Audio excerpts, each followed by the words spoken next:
Uh-oh. Oh, good. I'm glad to see somebody else here. Good morning. Good morning. Glad to see somebody else here. I was worried I was going to be by myself. Okay, I'm not sure we've met. I'm Diane Torres. Good to meet you, Diane. I'm Susan Schenker. Nice to meet you. Good morning. Hi, Gloria. How are you? Fine, thanks. How are you? Good. Good. Good. Good morning. Morning. Good morning. Good morning. Hey, Susan, did you get my note at church that I asked if you were back from your road trip? So obviously you are. Here I am. I did not get your note. But Yeah, you were yeah. dozing. You were sleeping at church. I was cooking. I was cooking during church. Ooh. Bill likes that. Yeah, no kidding. I thought he was the cook. He is, but occasionally I cook too. Actually, I've been cooking quite a bit since the shutdown. Susan showed that post you did. You're here. Do I? thought you were on your way to That one I Dallas. can't hear you. The post that you did. I don't know what post. I'm sorry. You did a post about from Hamilton, the priest. Oh, yeah, He'll I be just back. did it. Hysterical. Yeah, that priest was in school, was in seminary with Casey and Melody, and he was the one that preached at their ordination. I So know. that's In the air. cool. And Yeah. missed both of them. Peter, Better I'm lighting sorry here. for your loss. Well, thanks so Yeah. much. Appreciate that. Dude, thanks.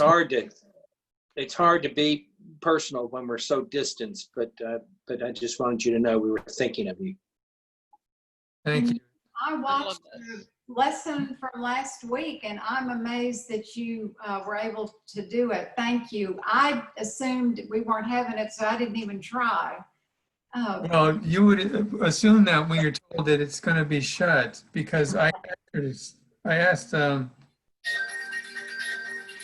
think we don't need a phone call right now. I asked them to cancel the meeting and they did that and they knew exactly what they were doing and did such a good job of canceling it. Yeah, we were told. Yeah.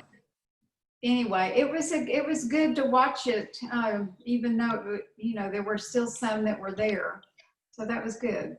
Yeah, it was good for me too. I had never done a Zoom meeting before and I was concerned that in being ready and prepared that I might, forget some of the material, and if the class was real big, especially if Glenda was there, getting nervous. So I'm so going to be there and ready. Peter, all you have to do is watch all the parodies of Zoom meetings. Because it's true. Whatever you've heard or seen or thought you've heard, it's true. And Bertie can tell you everything because she did a fabulous job. Well, congratulations, Bertie. Oh, wow. Good morning, everybody. Hi, Bertie. Well, I just got off. We just was watching the TV. John Lewis crossed the Edmund Pettus Bridge the last time. That was pretty exciting. I'm getting messages. No, it's nothing. That was very exciting. Did anyone else get to see that as well? I was watching church. Well, good for you. I was preparing for this because I'm so new at it. Oh, I've got to do this. We were going back and forth between watching church and following the Spectrum guy around because our internet's been goofy for a week, and they showed up, just in time for church. Of course. Well, Carrie, you were at church. Who was the lady from Michigan, from Ann Arbor? Sylvia Wall, I do not know. So I was delighted to see somebody from so far away. I don't know how she came across us, if perhaps somebody sent, we're all supposed to be inviting people to church. I don't know if one of our parishioners invited her, or if she was just. Yeah, I went to her site, and it appears she's an organist or a musician. Great. I don't know. So I assume maybe somebody in the choir, or maybe Leon or somebody. Okay. But it's awesome. Yes, it is. And Well, that's nice. The things you miss out on. Well, we're going to review a few of the things that we went over last week, but it won't take much time. My email. The aim of this book, the author grew up in a white suburb of Boston, stationed with her family in northern Maine, also with white folks, and then came to college, or maybe later on in high school, and noticed that she had a very narrow understanding of the wider community that there is in the United States, or at least in Boston, where she was living at the time. She moved to Cambridge early in her adult life, and found that she felt the need to have a greater understanding of how to be a part of her community. Well, let's open with prayer. And I wrote one out here for us. So if you would bow your heads. Lord, please help us to understand how better to see this place where we live as a place of many cultures in Bell County and beyond, that through looking more deeply into who we are, we can see a way to be a better community, greater understanding of who we are, and move forward with greater love. Amen. Amen.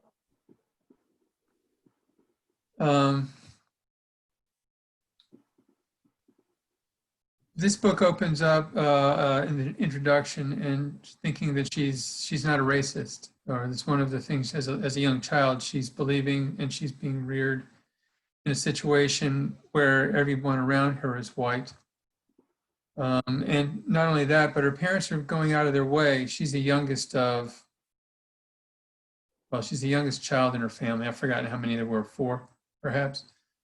And they've decided to protect her from the outer world. And in protecting her, she's being left out of many things that she could become a part of and learn and grow through. I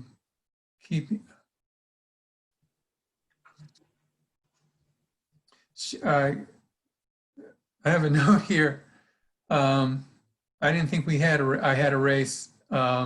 Race is for other people. I used to believe, and race is about biological differences.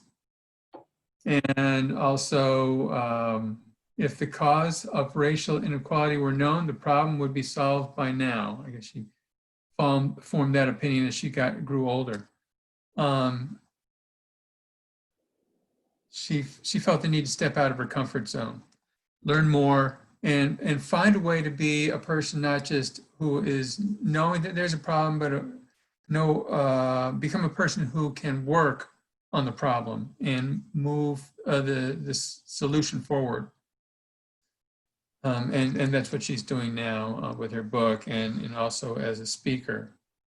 So we turn the page and go on to chapter 1. We're now at, let's see.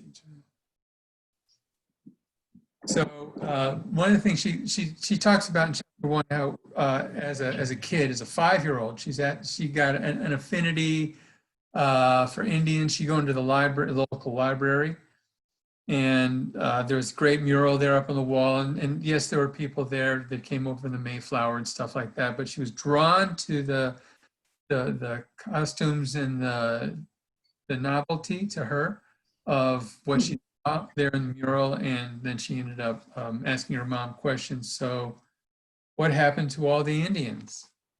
And And Mom came back with a stereotypical story of what happened to all the Indians.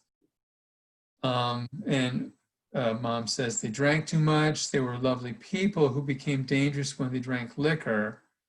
And then when she, as a child, pressed her mom to tell her more, she said, well, child, she gave the story of a man who had become drunk and picked up an axe and went and murdered children. And then the daughter asked her, well, what happened to the Indian? And she said, well, I don't know, which sounds a lot like a story that might be passed on commonly without not a lot of detail and not a lot of background and perhaps not a lot of truth. And the child, after growing up, after becoming an adult, and now an author is asking, well, perhaps she could have also gone and tell me about how Indians perhaps look at white settlers as those committing genocide, and they were terrorists and invaders. In some places, 90% of the Indians were killed through wars or atrocities, diseases. Alcohol at times was given to Indians to weaken their position in bargaining. Or fuller story as a child and didn't receive it. And perhaps one of you also has a story that you'd like to share with us about how you received a story that was incomplete. You were hoping for something more, but did not receive it.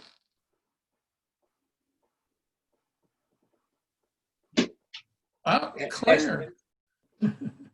Well, something that popped in my head is when I was in high school, I first heard about affirmative action, and asked my mom, I don't understand what this is, why it exists.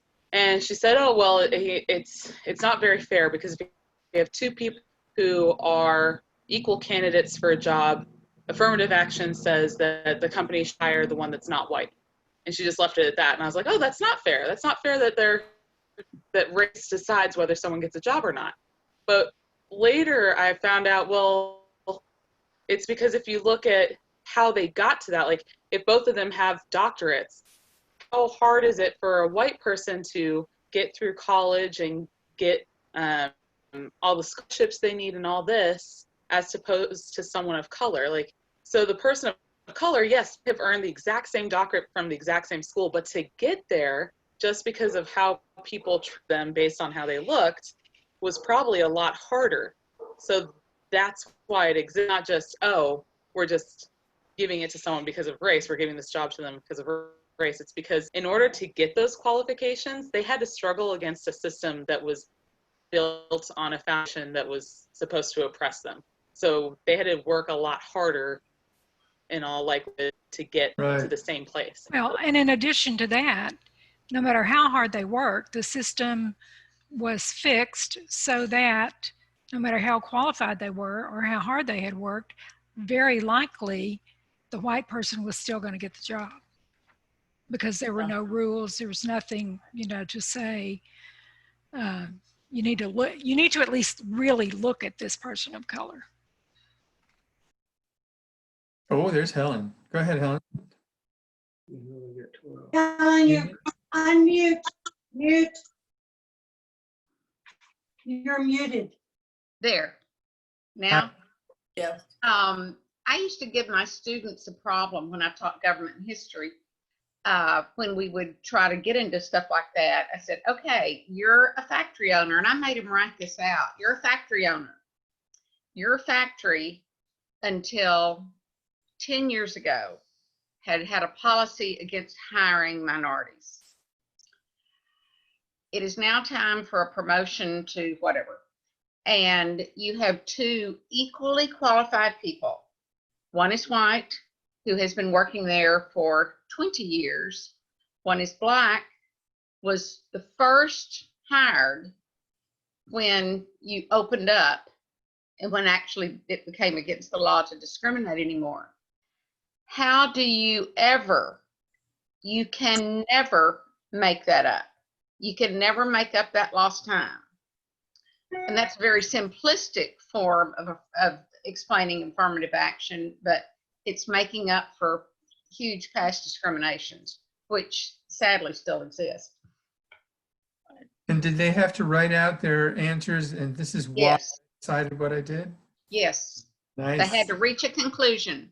It was their reasoning that they had to reach a conclusion. Yeah. But it was it a spirited discussion, I hope? Oh, yes. Oh, good. Oh, yeah. We're talking a lot of this this was in the mid-70s when I started. Oh, this. nice. Yeah. Nice.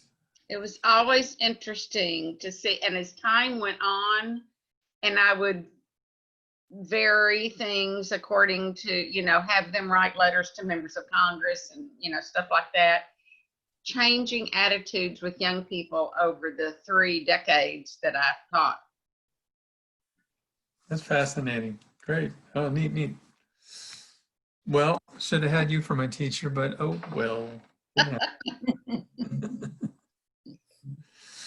Yeah, I struggle like the author does. And here I am trying to do what I can learn from her, teaching us.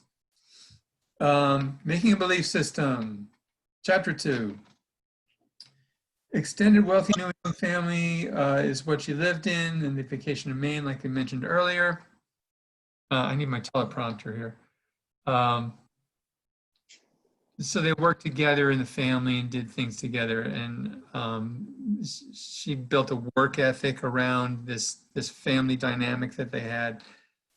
She saw that a lot of the people who were hanging on the walls in the bank, who had run it for years, and were all white men. And so she's forming her culture around, success means white and male dominated. And she understood, she came to this culture she was growing in and revered the men that she saw in the pictures. Not only that, but the work ethic that she saw in the people that she loved and stuck around and learned from. But and then there's also that Mayflower thing where you can take so much pride in, my family went back to the Mayflower, and then if you have one family member in the Mayflower, well, they've got to marry somebody who probably married somebody else from the Mayflower, or their children did, who goes back to the Mayflower. So they were the original people. And she's telling us how she formed this, through her childhood, opinion that, white people who tend to run everything, and everything's running very well, and I love the people in my family, and I don't see any other people of any other color, these must be good people. So I guess what she's saying, she also at the end of the chapter, if I'm not mistaken, is saying, if you're forming an opinion based on what you see around you, what are you thinking about as a child, people other than white people, of other color, of others? And does anyone have something to add to the conversation here about how they felt as a child? Well, the use of the phrase belief system in that struck me because, as I've mentioned before, my belief system was totally formed based on the church and our family's relationship with God. So when she talks about the mores and values and everything that she had, I grew up believing that was something really quite wicked and outside the church. Very many of those things that she talked about, I looked upon with some chagrin.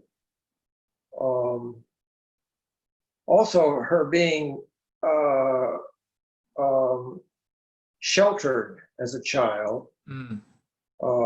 My father had a habit of accidentally leaving books laying around in the living room. that he knew I would pick up and read. And I particularly remember one book, which a very detailed description of prisoners of war in an Allied prisoners of war in a Nazi prison camp, and what depredations they suffered, which were pretty horrible. And he in particular wanted me to read that. And it gave me an insight on how wicked and horrible human beings really can be. One time we took a family vacation and we were in the East, and we particularly went to a play which depicted in detail the deportation of the Indians. I think it's the Cherokees. Yeah, from Georgia. Andrew Jackson. And the family was very sobered by that play, and we talked about it a good deal in the car driving home. So, I mean, I said before, my whole outlook and everything is polar opposite from hers. Right, mine too. Lori, I thought you had something. Yes? I said mine too. I wasn't sheltered. I read a lot, and you know, I knew maybe I didn't know everything that was going on, and when I moved from a small town to Austin when I went to work, one of the first things I encountered, I worked at a small finance company to get started in job, and the young woman that worked there was Hispanic, and she and her husband were going to buy a job. Now this was in 1963. And she and her husband had saved enough money and they were going to buy a home. It was in a neighborhood out there where I lived. And they couldn't get a loan. They were refused a loan because the neighbors did not want them in the neighborhood.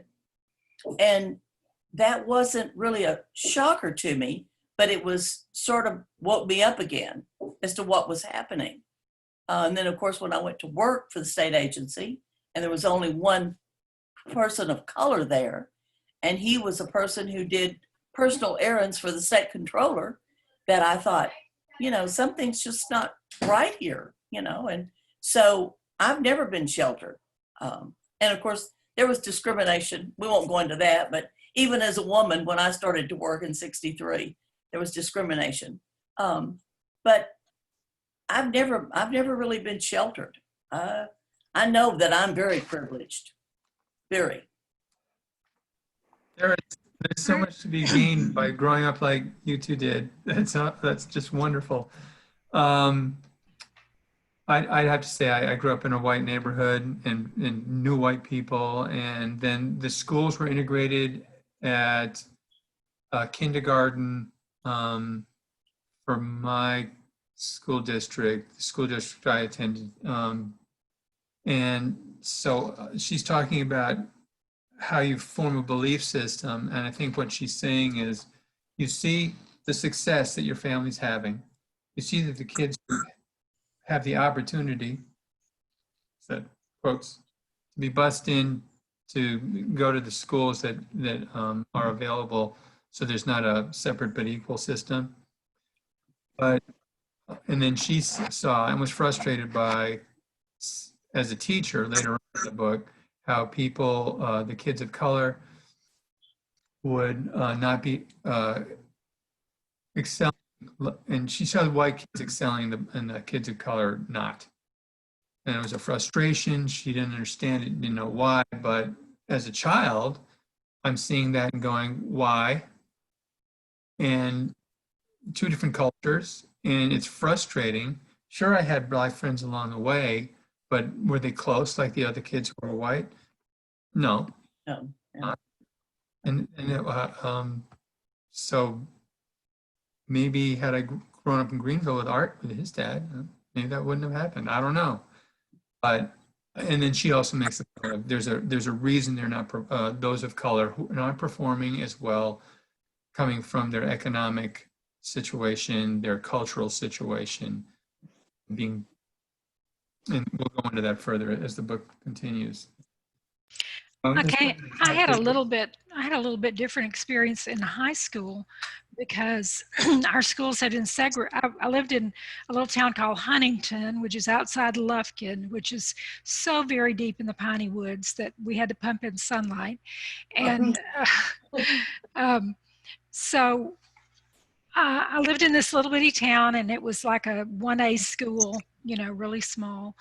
And when the courts finally said there will be up and you know there'd been a freedom of choice thing for a while, and of course all the African American kids in Huntington chose to go to school in Lufkin, to the black schools.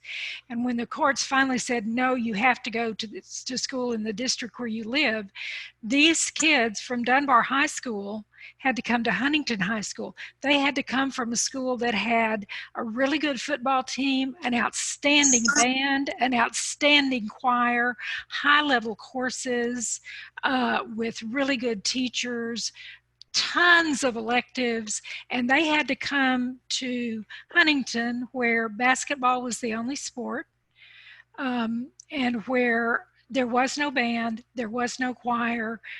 The electives were ag and home economics, and we did have Spanish starting my sophomore year, but the teacher who taught it was on an emergency certificate, and she had 6 hours of Spanish in college. So how much and the guy that was teaching trig was not a math teacher. He was the business manager for the school district, and he also taught chemistry and physics and knew nothing about chemistry and physics. And so they came from that really rich environment to Huntington High School where they had nothing, and I never heard one of them complain or say anything. But looking back on it, I remember thinking when I was about 30 and really kind of analyzing that situation, thinking, I wish I could have gone with them to Dunbar, you know, because my education would have been so much better. So much better. Yeah. And their education and would have been so admittedly, much better.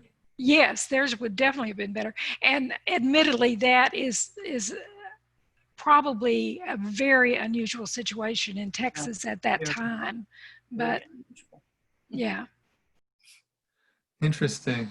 Well, I misspoke earlier. I said I had no black friends. I had one. His dad was a vice principal in another school district, and we were real similar we both struggle in math, in the high math class together. And he went on to private school and then went to Brown. Oh, well. He was focused on his education. Good for him. I could have looked at a few things that we ended up at the same school and continued our friendship. Oh yeah, and I once had a party in my basement. He came along, and my friend comes over and says, "What are you doing here? We got a black kid at a party?" That was when I was 12. You don't forget things like that. I was not happy with him. A bad day. We've got, we're doing good. So we're going to talk a little bit about where white people decided they were the best of all. Oh no, that's chapter 9. I flipped my course, my notes over too fast.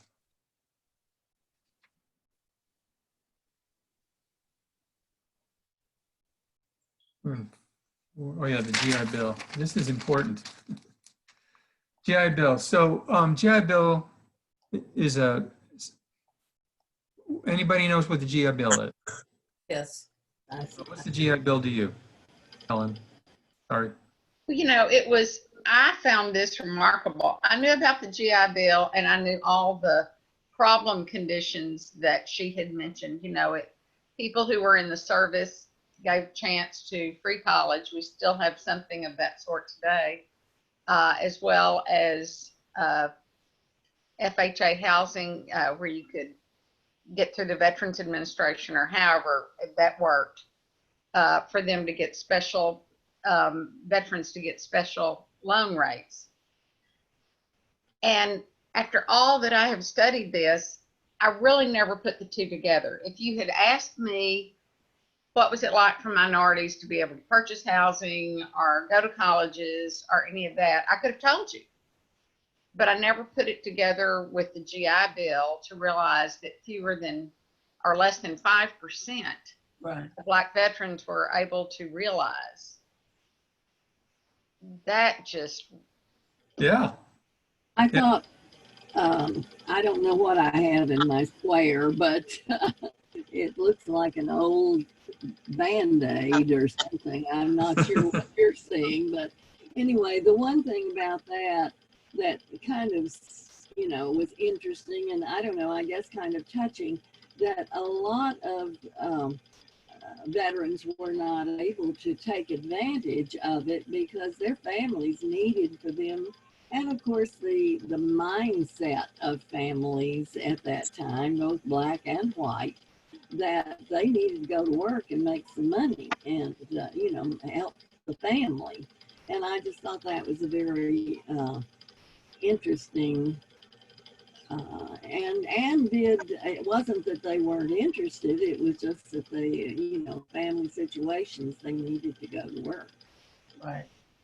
Yeah, and as I went through the thought process of, okay, so some people are needing to go to work, and I'm thinking, okay, go back 400 years where there was slavery, and then the Civil War was over, and there were Jim Crow laws for 100 years, and the civil rights laws weren't written into law until 1964, if I'm not mistaken. And so people are far more likely, when they're folks of color, to be economically deprived and have to go to work to keep food on the table and a roof over the head. So, but on the other hand, there was also, and this goes back, I was reading about at University of Minnesota in particular, and I'm sure this goes across many states, if not all, housing discrimination for students at the University of Minnesota, quota system at the University of Minnesota, where students of color had to live far off campus, not in dormitories, but in other situations where where housing made available. And then there's also the problem of scholarships. Can you actually pay for school? And it takes 4 years. And then there were many people who applied over and over again and still didn't get in. Though they qualified. There's a situation right now there at the University of Minnesota where they want to take the president of University of Minnesota's name off the student union, because as he was president from 1920 to 38. He was excluding minority individuals or persons of color through policies. And the history department formed a committee. A committee was formed of history department individuals, produced a 128-page document stating why he should have his name removed, and it didn't happen. It went to committee, and it didn't happen. Very contentious situation in that there was a polar disagreement, and those who had the power to keep his name there, it remains there. I'm related to him, so that's why I'm reading about it. But this president of the University of Minnesota, he was my great-grandfather. But yeah, it's a fascinating situation, and sad. And frustrating for those who wanted to be a part of the GI Bill and could not, due to their economic situations and also policy. Let's take a look, if you want to, with me. I'm going to share my screen with you, and we're going to watch about 10 minutes of a movie. Get the timing down here, 2:30.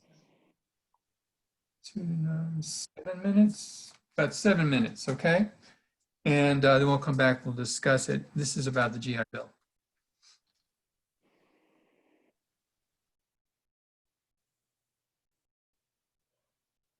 Screen share. I practiced this last week, promise.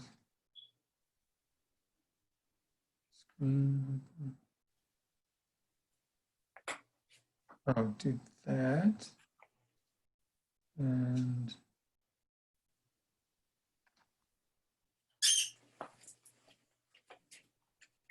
Amy? Amy?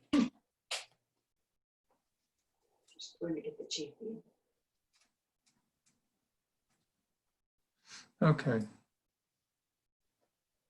There we go.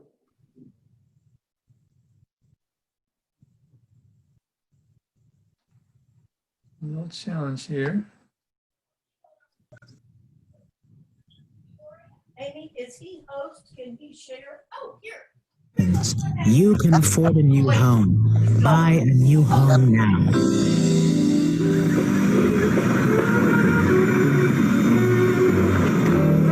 On the outskirts of Baltimore, Memphis, Chicago, Los Angeles, Denver, and other cities, brand new communities sprang up. One of the most famous was a Long Island potato field, transformed into 17,000 new homes.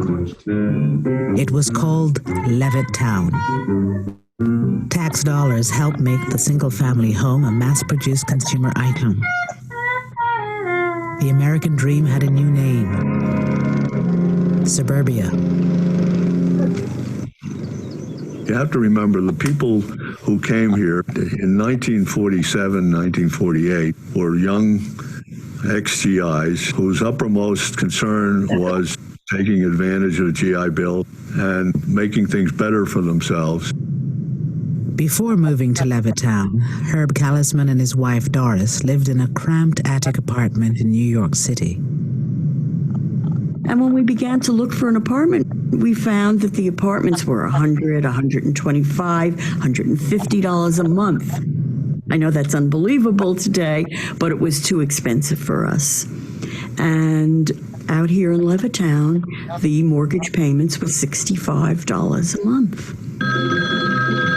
They say your kitchen dazzles every eye. A brand new sink, a built-in oven, a new refrigerator, and a... If you were buying a Levitt home in 1947, 48, 49, 50, and 51, you would get, this would be your kitchen. You would get a GE stove, GE refrigerator, and a Bendix wash machine. It would be part of the real estate.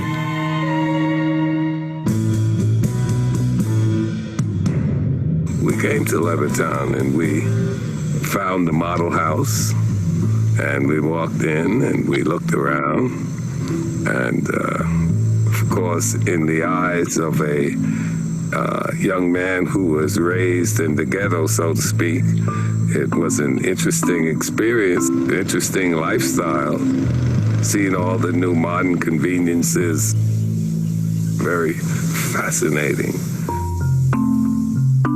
Eugene Burnett came home with almost 1 million other black GIs. They had fought for the country in segregated ranks. They returned hoping for equality and the American dream. For many, that dream was a new home for little money down and some of the easiest credit terms in history. I went up to the salesman. We're interested in your home. We're interested in buying one. And what is the procedure? Is there an application to be filled out? So forth. So he looked at me, looked around, and he said to me, he says, listen, it's not me, but the owners of this development have not as yet decided to sell these homes to Negroes. It was as though it wasn't real. You can't imagine. But for someone to come out and actually tell you that they can't sell to you, you know, I was really on an up, man, look at this house. Can you imagine having this? And then for them to tell me because of the color of my skin, I can't be a part of it. The FHA underwriters warned that the presence of even 1 or 2 non-white families could undermine real estate values in the new suburbs. These government guidelines were widely adopted by private industry. race had long played a role in local real estate practices. Starting in the 1930s, government officials institutionalized a national appraisal system where race was as much a factor in real estate assessment as the condition of the property. Using this scheme, federal investigators evaluated 239 cities across the country for financial risk. So that those communities that were all white, suburban, and far away from minority areas, they received the highest rating, and that was the color green. Those communities that were all minority or in the process of changing, they got the lowest rating, and the color red. They were redlined. As a consequence, most of the mortgages went to suburbanizing America, and it suburbanized it racially. The racial logic adopts the principle that an integrated neighborhood is a bad risk, is a financial risk, that an integrated neighborhood is likely to be an unstable neighborhood, unstable socially, but therefore also unstable economically. When the white residents of 8 Mile Road in Detroit were told they were too close to a black neighborhood to qualify for a positive FHA rating, they built this 6-foot wall between themselves and their black neighbors. Once the wall went up, mortgages on the white properties were approved. Between 1934 and 1962, the federal government underwrote $120 billion in new housing. Less than 2% went to non-whites. I can understand an individual, depending on his environment or his family or whatever, being racist, but for your country to sanction it, give him tools to do that, there's something definitely wrong there.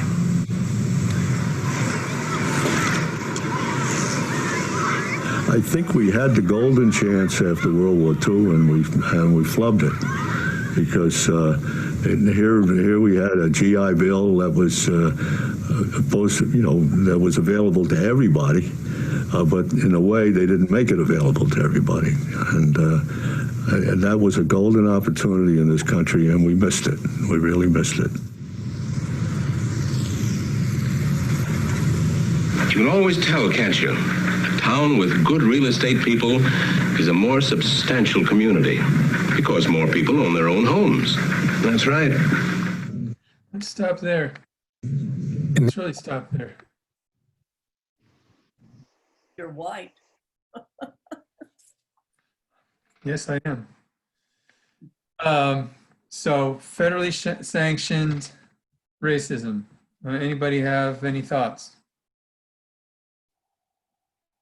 It's heartbreaking, and there certainly is such a thing as white privilege. Put it in all caps, bold letters, and hang it from our doors. Yeah, this is not about that, but did you notice that the picture of the little black children standing against the fence, the little girl was holding a white doll? Yes. Because that was the standard. What was in the stores, yes. In the video that you showed, what came to mind as like a Christian is that it's just so much manipulation in the system that we have. And so I think as Christians, we have to remember to keep our eyes open and be on the lookout for the things that would separate and divide us. Because like we have so much more that we could accomplish in the kingdom of God if we come together. And so that we just always have to be mindful and have these difficult conversations and come together. And so I didn't know how extensive like this problem was, but it's like really opening my eyes to see like we have to be careful not to be used for like evil purposes or things that would separate us, but to actually come together. I think one of the things that we really need to be on the lookout for was how many times she mentioned in here trying to help or fix or whatever, assuming that our way is the best way. You know, and that the more we make others like us, the better off they'll be. Yes. Talking about the white doll, they've done sociological studies of children picking dolls, and the black children or other minorities would pick the white doll because it was ingrained to them. And well, and I don't know how old those studies are. I've read them too, and I think that when the studies, and when they were done, there were no people of color on TV. There were no people of color in the cartoons that they watched. I would like to think maybe that's changed now, and there weren't really lots of dolls of color available on the shelves, but I'd like to think that's changed now. Well, and in some parts of the country, this was done with the Hispanic community as well. Ruben grew up in southern New Mexico, and the nicest neighborhood in Truth or Consequences, I mean, they would not sell to a Mexican American family. I mean, most of them couldn't afford it anyway, probably, but I mean, it was just, if you were Hispanic, you couldn't live in that neighborhood. They wouldn't in Deep East Texas either. I think I told y'all last week about the road that ran in, the street that ran in front of my house, and on this side was all black families, and on this side was all white families. And the houses on our side were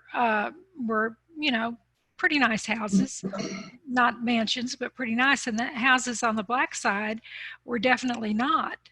And I just assumed as a child growing up that all black people were poor and all Hispanic people were poor because that's the conditions they lived in.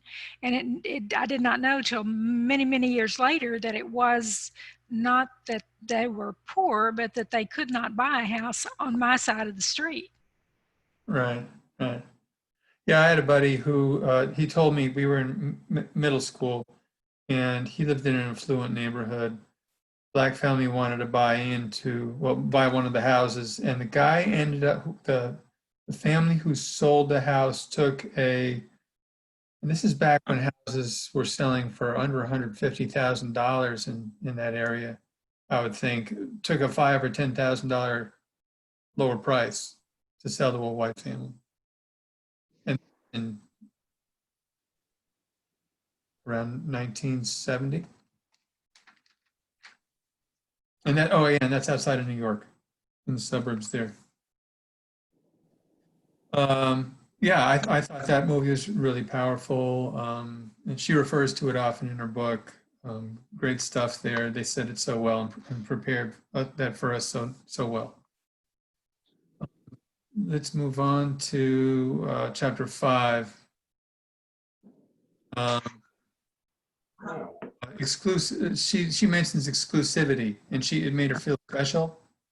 But then she, as she matured, was thinking more along the lines of, well, if it's exclusive, then there are those who are being excluded.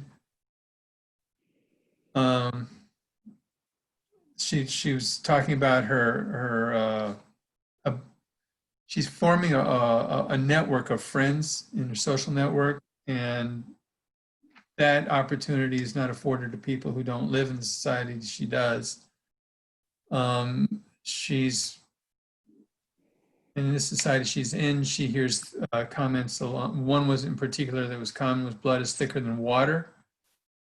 And again, she's helping us to understand the basis upon which she had no understanding of the community outside of her own. She's forming this tight-knit group of people who can help her to be a success in life, and others like her be successful, whereas others are not included. She grew up left to imagine only the world she knew. And we already covered that other question that I wrote at the bottom of the page, so we'll move on. The next chapter 6 is opened up with Peter, excuse me. I laughed so hard when she talked about her mother telling her to say yes, ma'am, to her Southern aunt, and how weird she thought that was. As a New Yorker, I went through the same thing. I entered the military. You wanted me to say yes, sir, to people. I was like, oh my goodness. Real well. My mother wouldn't let us say it, and she was from Georgia. She said, I'm your mother, I'm not a man. It was, yes, mother, yes, daddy, but it was not, I didn't grow up learning that. Interesting. Daniel Bornstein opens up the next chapter with a quote, "Education is learning what you didn't even know you didn't know." He's a University of Chicago professor and Librarian of Congress for a number of years. So, not a bad quote. I enjoyed that one quite a bit. And I think it's apropos here. Chapter 6 is Where the Light Turns On for our author. And that movie helps us to, the light went on for me. And I got it, if you ever want to see it, it's on YouTube. Cracking the Codes, the System of Racial Inequality. I believe that's a different one. I'll have to get you the total of, Race, the Power of an Illusion. Anyway, it's there. It's in the book, isn't it? I think it's mentioned in the book. Yes, and it is. It is. Resources. On page 261. Oh, write that down, everybody. I know I will.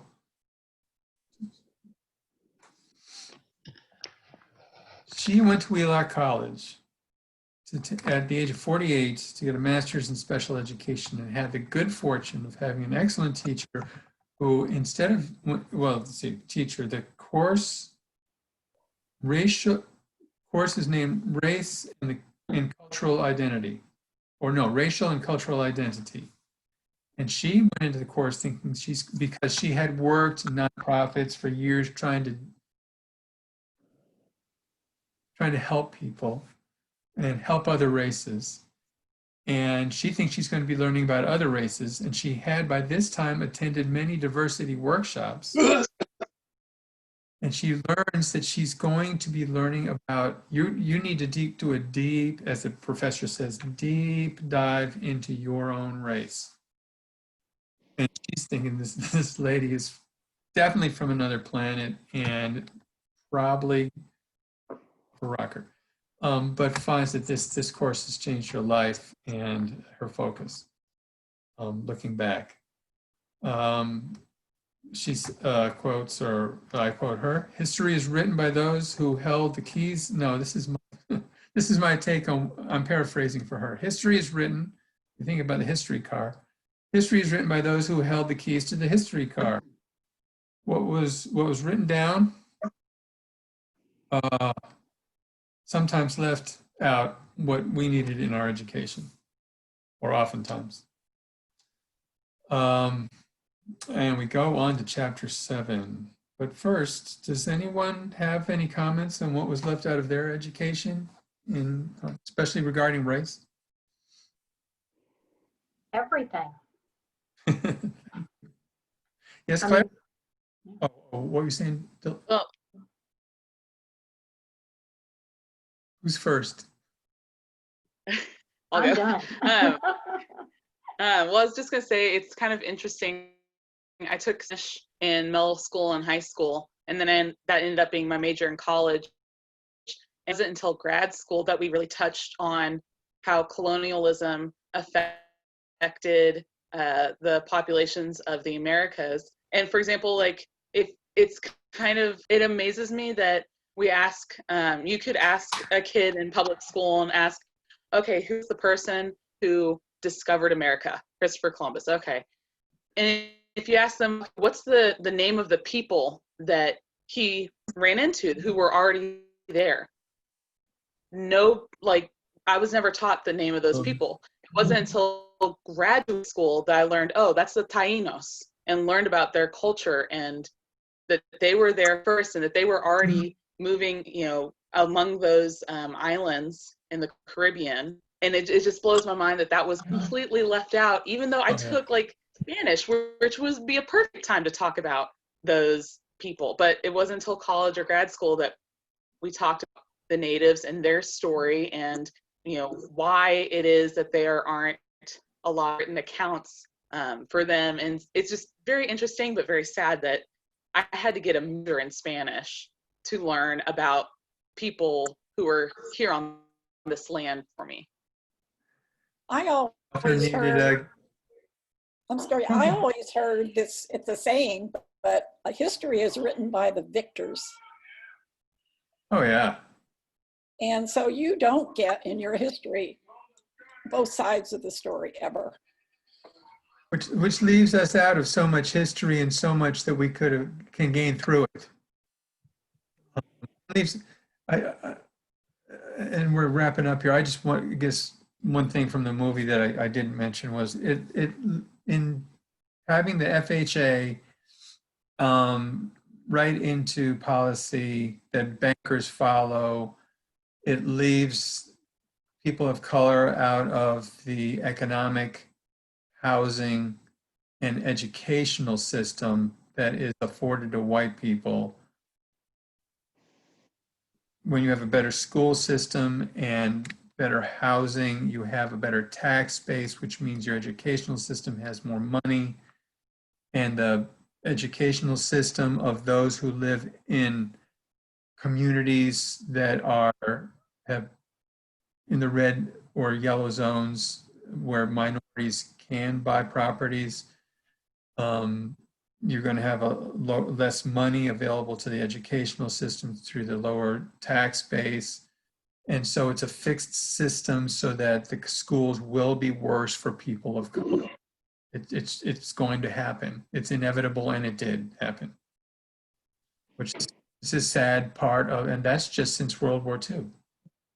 Going back before that was even worse, but still.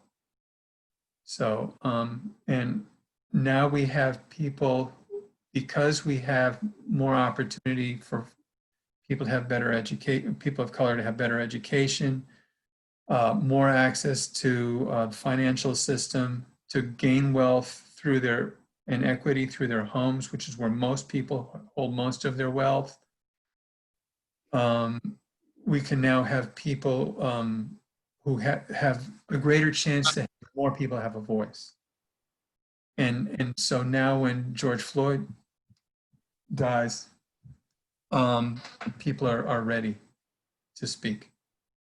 And we are ready, I think, having missed out on so much, more ready to listen to as well. 5 minutes. Somebody's got something to say because I cut somebody off. Or we can go on with chapter. Well, Peter, the inequalities in education are still just massive, huge. I just want to point that out. They're still huge. Did you say, Helen? I missed it. What? The inequalities in educational opportunities, like from, the town you live in and all that stuff, they're still absolutely there. Yeah. Well, look at East Temple. I remember moving here and going, oh my goodness, it's just so alive. It's nationwide, but still, it's just so sad to see that. And this probably goes back to redlining. I hope to, and I really look forward to going through the archives and finding out, how it was that we became a city. And I live in Bell County, but still Temple is a big deal here. What is that redlining affected the growth of Temple and segregated the city economically, not just racially. And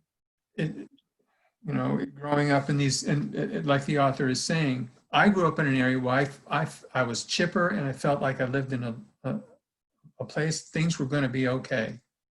I was happy about my future and positive about it. And then you go to East Temple and you think, I used to be a nurse over there with adult home health, and you go, I can see why people would be thinking that this is not a land of opportunity. Where I come from, this is really, really tough. And yes, I can go to school and with other kids from the wider community, but I am shut out of so many opportunities.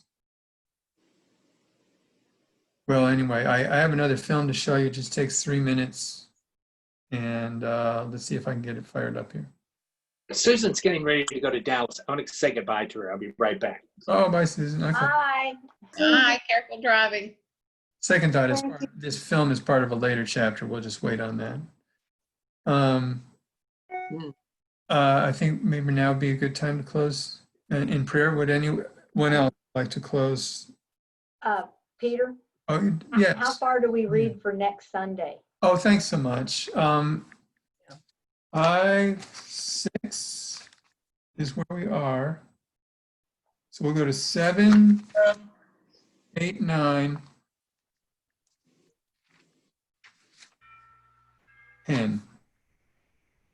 Pardon me? Through chapter 10. Thank you. Thanks. I've never been a teacher, Helen. Could you tell? How many teachers do we have here? 1, 2, 3, 4. What was it? 5? Oh yeah. Okay. Huh? A lot of teachers. You already raised it. Yeah, I just can't count that high. That's all. I just would like to say, Yeah. I don't know who picked out this book, but it is powerful. It is timely. It's a wake up for everyone. And I really like it. It's very powerful. No doubt. No doubt. And the bibliography is great too. Looking forward, or and all the other references she made available to us. Let's bow our heads.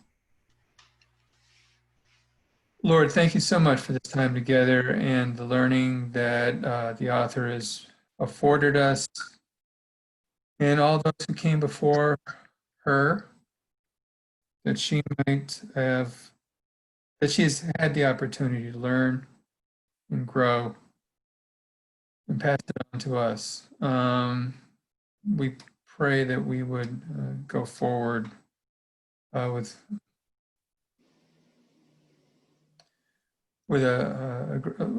go forward looking forward to the reading, growing as we do in our understanding. Thanks so much for this opportunity. We pray this in Jesus' name. Amen. Amen. Thank you, Peter. Thank you all. Thank you, Peter.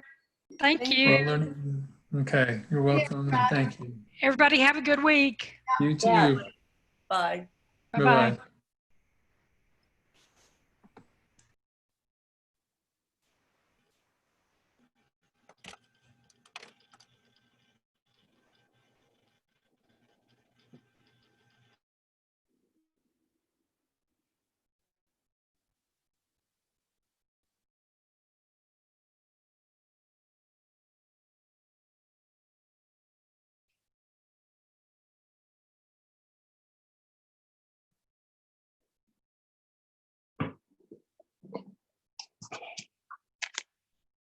What did I miss?